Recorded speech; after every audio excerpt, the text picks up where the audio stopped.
Hi everybody, I'm back to discuss Deal With It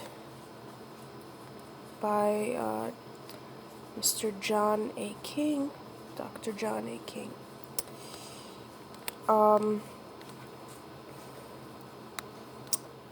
So, John talks about, in the second half of his book, what he calls his toolbox. The things that he learned and saw as valuable in a post-traumatic world, when he has a post-traumatic worldview. One of the things he came to terms with is that society is bullshit, meaning that you shouldn't strive to be normal, but you have to create a new normal for yourself.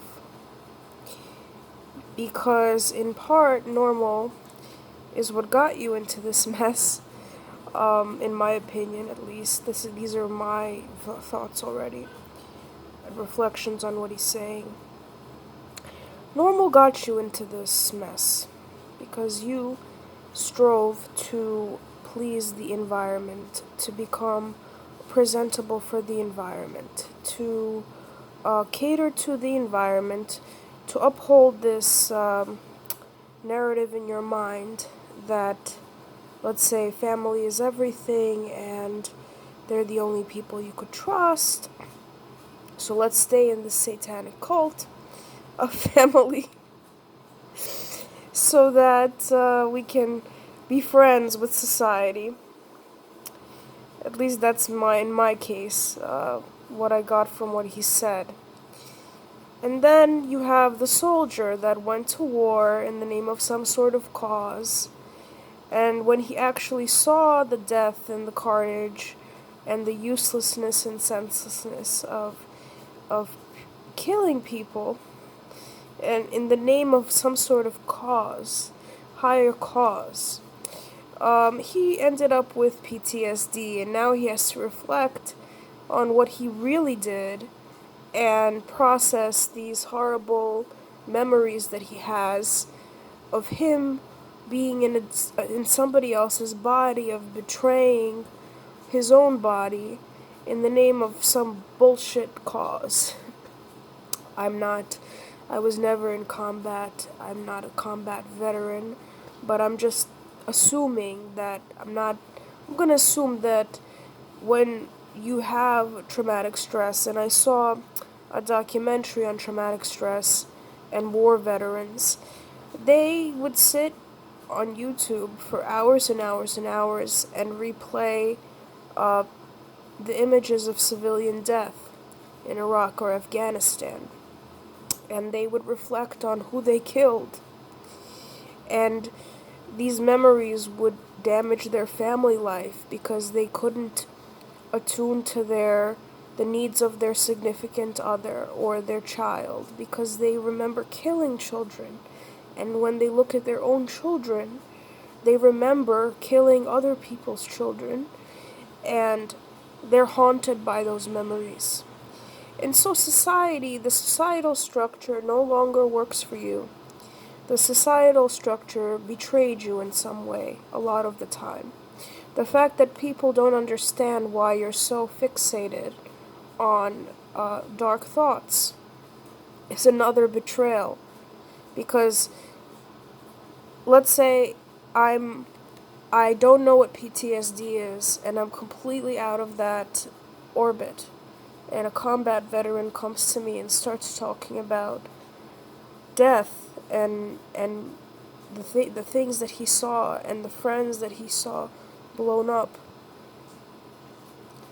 Because I have traumatic stress, I can have some sort of empathy for what he's saying, and because I see war as a sociopath's machinery, because I can generalize from my own experience being around narcissistic people, sociopaths and psychopaths. I have maybe a little bit more insight into what he's feeling. that him forgetting the dead, or him forgetting the memories of his comrades dying, is sort of like a betrayal. And moving on is sort of like a betrayal, because what has happened is not to be marginalized. What has happened is fucking important. And we should learn from what has happened. And what has happened has given you a different set of tools and different knowledge and different insights than you had before you went to war. And the problem is that those insights incapacitate you a lot of the time. And people end up asking you, what now? And that's not sensitive, but that's what most people will say. Excuse me. So we need to create a new normal. My new normal involves not being dominated by people, by what social expectations or social norms dictate.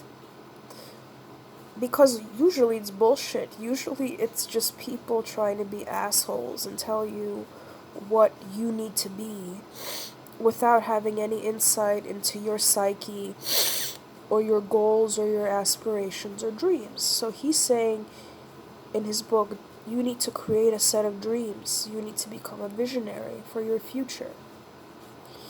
You need to be like a little kid in a candy store dreaming of what he wants to become. You can implement inner child work. That works for me, actually, because I feel that I was a very resilient child and a very smart child. And the fact that I was able to withstand the influences that were negative in my life, even as a child, speaks to the kind of soul I have, and speaks to my inner voice, which needs to be amplified now and not cast aside for the sake of any sort of survival or anybody's expectations or what people think I should be doing. It's bullshit.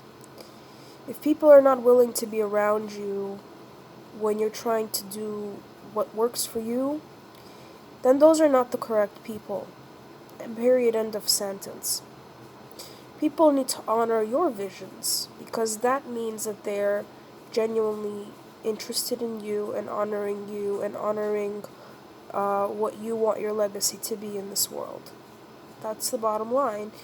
And a lot of us suffer from the fact that we have not been able to become agents in our lives for a long time. So we need to create a vision with this new agency that we have and with these new understandings that we've formed. So one thing is, he emphasizes having a future vision. What are your goals? What are the things that you maybe wanted to do in the past but have been sidelined by trauma or other people's expectations? What have you wanted to be that you've left behind? In my case, I took up visual art because of many reasons. I could make a whole separate video. And I've also started learning Russian, how to read and write in Russian. So that's my vision. Those are the two goals that I want to work on every day, and I want to strengthen within my future. Then he talks about cultivating a positive mindset. He says that positivity, which is like almost not ever spoken of in the context of PTSD, needs to be a goal every day. You need to look at the lighter side of life. You need to challenge yourself to try to find the silver lining in things. If something doesn't go your way, you need to think about what did go your way. You need to stop complaining. Try to make a goal for yourself to stop complaining, to stop lamenting about everything that's going wrong, because that, without, in the absence of a solution, you're deepening your wounds and you're deepening your helplessness and loss of autonomy. Um, he says, though, that he admits, though, that people with traumatic stress have lots of demons and have lots of frustration that they have inside of them regardless, because they were wronged in some way and something bad happened to them. Otherwise, they wouldn't have the traumatic stress. So basically, set aside a time to talk to God. He uses that as a tool. About everything that's wrong in the world. I'm not quoting him, I'm just going by what he's saying. Set aside a time in the day. Maybe it's like when you shower or when you're washing your hair. When you think about how fucked up the world is, and leave that there. Leave the frustration in the shower or at the altar in the church or somewhere else. And the rest of the day, put on a brave face and look at the silver lining and look at the world's beauty rather than fixating on these frustrations for the entire day. So compartmentalize that frustration into a certain time frame. And the rest of the day, try to be the better person that you know you could be. Try to be more positive with workmates. Try to be more positive with friends. Try to be more optimistic. And he talks about, and this goes hand in hand with having a vision, being a future-focused individual. So rather than speaking in your head in the past tense, through introspection, think about the future tense. The future tense is almost never used, or hasn't been used for a while, and you need to make an effort to think in the future tense. So say, even when things are creeping up on you and old grievances are creeping up on you, say, that happened, but now I'm dealing with it. In your head, not aloud. Sometimes you have to say it aloud, but for the most part, in your head. When you speak to yourself, try to think, even throughout the day, okay, what am I doing next? I will do this. I will do that. I am doing this. This is what's going to happen. I'm planning to do this. So you're putting your vocabulary and your thoughts into the future tense. So, I will go to the gym. I will rewrite my story. I will be that artist. I will dance again. I will sing again. So you're singing, so you're putting these thoughts in your head about the future, which is completely unwritten for everybody.